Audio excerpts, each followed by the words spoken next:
kuhakikisha kwamba sasa sehemu ya maadili nayo inakuwa ni sehemu ya mafundisho kwa shule zetu.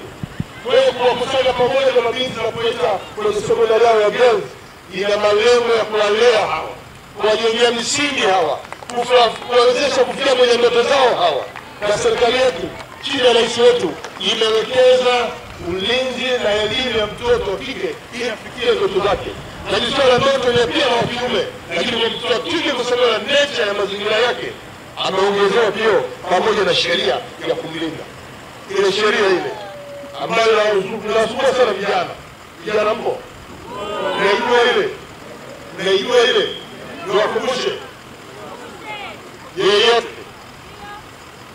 atakayesababisha kuvuruga ndoto ya mtoto wa kike kwa kumlea na kumweka ndani ya nyumba yako, kwa kumpa ujauzito kabla ya umri wake, wewe sheria iko na wewe na adhabu kali kabisa. Ukipelekwa mahakamani hakuna ubishi ni miaka hii mara 6. Miaka hii mara 6. Miaka mingapi? 30. Sasa kama hujafanya, anza kuijua miaka yako. Jumlisha leo 30, jiangalie utakaporudi kama tunakujua wewe. Jiepushe kabisa na hilo. Sote tunawajibika kumlinda mtoto wa kike. Sote tunawajibika kumlinda mtoto wa kiume. Huyu mtoto pamoja na kwamba baba na mama ni yule, lakini wewe ni mwanao. Mtoto mwenzio lazima tumlinde huyu mtoto. Mtoto mwenzio ni mwanao. Kwa hiyo anapopata shida basi ni vijana wenye uhitaji wa ufundi stadi, ufundi mahiri, waende wakasome huko. Kwa hiyo hili liko wazi na kuleta majengwa. Tunakushukuru kwa jitihada zako za kupata wafadhili na kwamba taasisi ya Mwalimu Nyerere ambayo nimekutana nayo juzi moja kama sasa hapa tunazungumza tunasema mpango yao wajenga tena mtoto mkuu taasisi ya Nyerere kama wanajenga na hapa basi ndio kwa mkutano tena nitawapongeza kwa kuamua kujenga tena hapa. Kwa hiyo wengine wengi ni yale ambayo yamefanywa na serikali kwenye eneo letu. Wajibu wangu kuhakikishia Watanzania wote kwamba serikali yetu ina dhamira sahihi kabisa, na rais wetu Dr. Samia Suluhu Hassan ameendelea kutekeleza wajibu wake.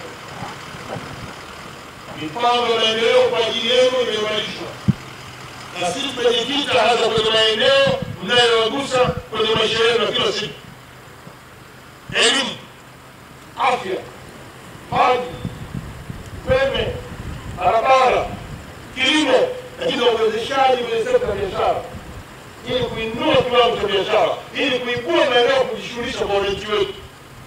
Nimefurahi leo nimeona vijana wetu wa sekondari hapa. Wanafunzi mko? Nataka niwaambie, rais wetu anajua kwamba mko kwenye shule mliopo. Maboresho yanaendelea kufanywa. Tunaangalia udhaifu uliopo kwenye shule zetu. Upungufu wa madarasa, tunaongeza madarasa.